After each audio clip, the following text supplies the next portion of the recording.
Hello guys, how are you? Welcome back to my channel. Today I will share to you another exciting topic pertaining to women's health. Oh, not only for women but also for men. Please stay with me because this is very important. I hope that this video will benefit millions of women's understanding about this kind of health problems. I'll do care for you. That's why I made this video.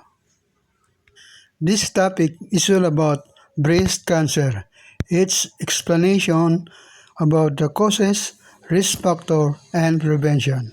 So please watch this video.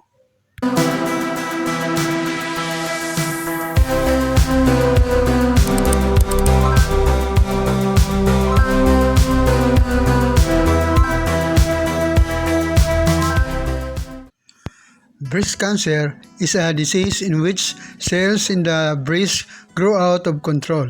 It can begin in different parts of the breast. A breast is made up of three main parts: the lobules, ducts, and the connective tissue.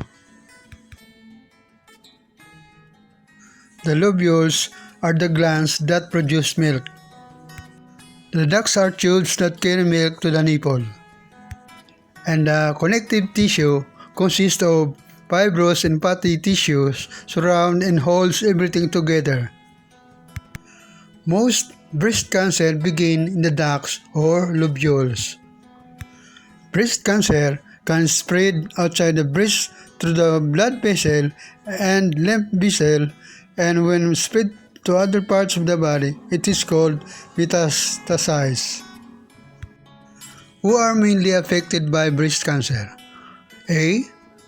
Women over the age of 50 but can occur in any age. Men can also be affected by breast cancer. And also the transgender women. Considering the races, non-Hispanic white women have slightly chance of breast cancer. Women who are ASEAN, Hispanic, or Native American are the last likely to develop breast cancer. Types of breast cancer: A. Infiltrating or invasive ductal carcinoma. It is the most common type of breast cancer, starting to the milk ducts, breaks through the wall of the ducts, and spread to surrounding breast tissues. Next is ductal carcinoma.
breast.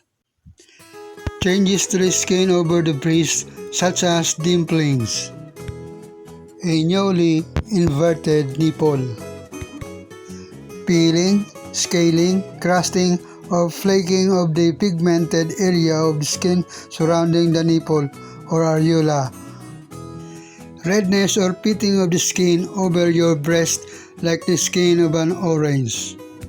Causes of breast cancer. Breast cancer occurs when some breast cells begin to grow abnormally. These cells divide more rapidly than healthy cells and continue to accumulate, forming a lump or mass. It may spread through your breast to your lymph nodes or to other parts of the body. It is most often begins with the cells in the milk-producing ducts. It may also begin in the glandular tissue called lobules, or in other cells or tissue within the breast. It's likely that breast cancer is caused by complex interaction of your genetic makeup and environment. Inherited breast cancer.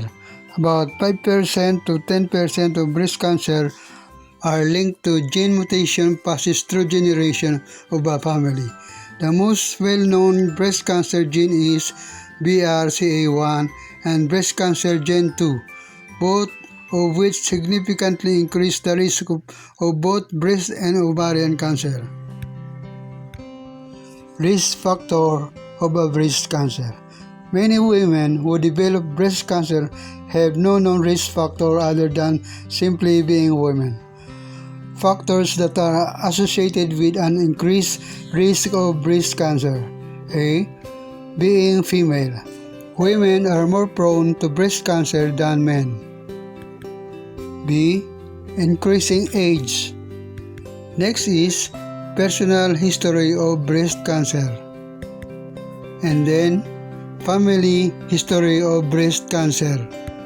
Next is inherited genes that increase cancer risk. Radiation exposure. Obesity. Beginning your period at younger age. Beginning your period before age 12 increases your risk of breast cancer. Beginning menopause at an older age. Having your first child at an older age. Women who give birth to their first child at the age of 30 may have increased risk of breast cancer. Never been pregnant. Post-menopausal hormone therapy. Women who take hormone therapy, medication that combine estrogen and progesterone to treat the signs and symptoms of menopause, have an increased risk of breast cancer and decrease after you stop taking medication. And the last, drinking alcohol.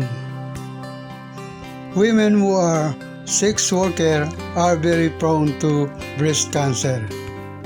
A friendly reminder to all loving husbands: during your sex act or intercourse, do not apply very much pressure on your wife's breast because it may harm the breast, causing inflammation, leading to the development of tumor and might cause cancer. How can we prevent breast cancer? Making changes in your daily life may help reduce your risk of breast cancer. Ask your doctor about breast cancer screening. Become familiar with your breast through breast self-exam for breast awareness. Drink alcohol moderately. Exercise regularly. Limit post-menopausal hormone therapy. Maintain health weight. And choose healthy diet.